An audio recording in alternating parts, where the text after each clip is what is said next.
আসসালামু আলাইকুম প্রিয় ফুটবল ফ্যান্স। ভিডিওটি রেকর্ড করার আগ পর্যন্ত এখনও পর্যন্ত আর্জেন্টিনা কোপা আমেরিকায় ফাইনাল খেলেছে 29 বার, সেখানে আর্জেন্টিনার জয় মাত্র 15 বার।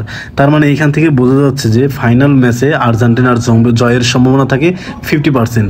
আর বিশ্বকাপের দিকে যদি তাকাই তাহলে দেখা যায় সেখানেও কিন্তু আর্জেন্টিনা 6 বার ফাইনাল খেলেছে এবং 3 বার জিতেছে।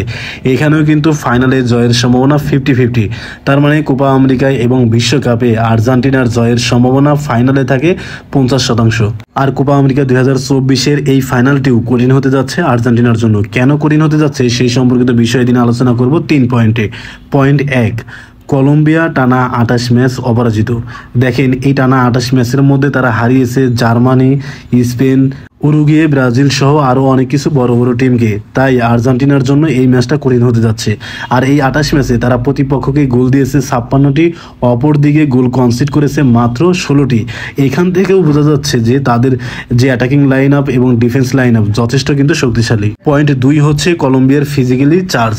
কলম্বিয়া এখনও পর্যন্ত এই কোপা আমেরিকায় সবচেয়ে বেশি ফাউল করেছে। তারা এই যাবৎ ফাউল করেছে 76টি, অর্থাৎ প্রতি ম্যাচে গড়ে তারা ফাউল করেছে 15 থেকে 16টি করে। তাই আর্জেন্টিনাকে ফিজিক্যালি চার্জ করে আর্জেন্টিনার যে শৈল্পিক ফুটবল, সেই স্বাভাবিক শৈল্পিক ফুটবলটা তারা খেলতে দিবে না। যার কারণে এই ম্যাচে আর্জেন্টিনার খেলায় কিছুটা হলেও ব্যাঘাত ঘটতে পারে। যেহেতু Lionel Messi, Ángel Di Maria এবং অ্যালেক্সিস ম্যাক অ্যালিস্টারের মতো ক্রিয়েটিভ ফুটবলার আছে, তাই আমার কাছে মনে হচ্ছে এই ফিজিক্যাল খেলা দিয়ে এদের মতো ফুটবলারকে আটকে রাখা সম্ভব নয়। Lionel Messi, Di Maria, Alexis Mac অ্যালিস্টাররা যদি 2 থেকে 3টা ক্রিয়েটিভ পাস করতে পারে বা ফাইনাল থার্ডে একদম বিগ চান্স ক্রিয়েট করতে পারে, তাহলে হয়তো এই ম্যাচটা ইজিলি বের করা সম্ভব হবে। আর যদি ক্রিয়েটিভ কিছু না করতে পারেন তাহলে কিন্তু এই ম্যাচটা আর্জেন্টিনার জন্য যথেষ্ট কঠিন হবে, কারণ তারা ফিজিক্যালি টাচ করবে সবসময়ই। পয়েন্ট 3-এ কথা বলবো হেমেস রদ্রিগেজকে নিয়ে। হেমেস রদ্রিগেজ 2014 বিশ্বকাপে 6টি গোল এবং 2টি অ্যাসিস্ট করেছিলেন। এখন 2024 সালে এসে কোপা আমেরিকায় কিন্তু এখনও পর্যন্ত তিনি 6টি অ্যাসিস্ট এবং 1টি গোল করেছেন। এখান থেকেই সুস্পষ্টভাবে বোঝা যাচ্ছে যে এই হেমেস রদ্রিগেজ আর্জেন্টিনার জন্য কতটা ভয়ানক হতে পারে। এখনও পর্যন্ত এই কোপা আমেরিকায় তিনি ম্যাচ খেলেছেন 5টি, আর এই 5টি ম্যাচের মধ্যে 4টি কিন্তু ম্যান অফ দ্য ম্যাচ নির্বাচিত হয়েছেন। আর তার অ্যাভারেজ রেটিং এই কোপা আমেরিকায় সবার চেয়ে বেশি, অর্থাৎ এর সুপার স্কোরের রেটিং এসেছে 8.18। আর্জেন্টিনা যদি এই ম্যাচ জিততে চায় তাহলে কলম্বিয়ার টানা 28 ম্যাচ অপরাজিত থাকার রেকর্ডটা ভাঙতে হবে।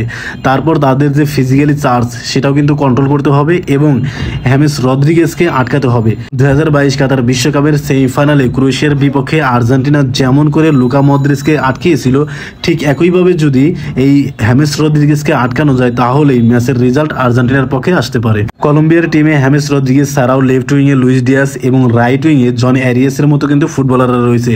তারা যে কোনো সময়ে এই হেমেস রদ্রিগেজের সাথে কানেকশন বিল্ড করে তারা কিন্তু ফাইনাল থার্ডে বল দিতে পারে এবং যে কোনো সময় কিন্তু আর্জেন্টিনার বিপদ ডেকে আনতে পারে। এদিকে অ্যানহেল ডি মারিয়ার শেষ ম্যাচ হতে যাচ্ছে কোপা আমেরিকার এই ফাইনাল ম্যাচ। তাই আর্জেন্টাইন যারা খেলোয়াড় আছে তারা অবশ্যই চাইবে অ্যানহেল ডি মারিয়ার এই বিদায়টা যেন ট্রফির মাধ্যমে হয়ে যায়। গুঞ্জন আছে যে লিওনেল মেসিরও এটা নাকি শেষ ম্যাচ হতে যাচ্ছে, কিন্তু লিওনেল মেসি কিন্তু এখনও অফিসিয়ালি কোনো কিছু জানায়নি। তাই আমরা আশা করব লিওনেল মেসি যেন আরও কিছুদিন আর্জেন্টিনার হয়ে কন্টিনিউ করে। এই ম্যাচ নিয়ে আপনাদের চিন্তা ভাবনা কি? কোন টিম জয়ী হতে পারে, কোন টিম কোন জায়গায় এগিয়ে, সেটা অবশ্যই কমেন্ট বক্সে জানাবেন। ধন্যবাদ।